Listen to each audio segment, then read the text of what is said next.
அன்பார்ந்த வாடிக்கையாளர்களே, அனைவருக்கும் வணக்கம். இன்றைக்கு என்னென்னு பார்த்தீங்கன்னா, சுக்கிர கிரகம் கரகாத்துவங்கள். அதாவது அந்த விஷயத்தில் 20 வகைப்படும்.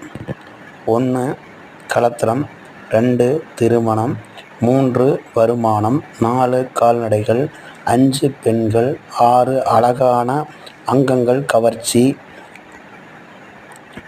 7 இளமையின் வேகம், 8 பாலியல் வீரியல் இன்பம், 9 மார்பில் ஸ்தானம், 10 காதல் மோகம், 11 ஜன ரஞ்சகம், 12 வாகனம், 13 வீடு, 14 கீழ் மகிழ்ச்சி, 15 கலை ஞானம், 16 கலைகள் நிபுணர்கள், 17 ஆடம்பர பொருட்கள், 18 விலை உயர்ந்த ஆவணங்கள், 19 லட்சுமி கடாட்சரம் அதிர்ஷ்டம் செல்வமும், 20 பால் மாற்றத்தில்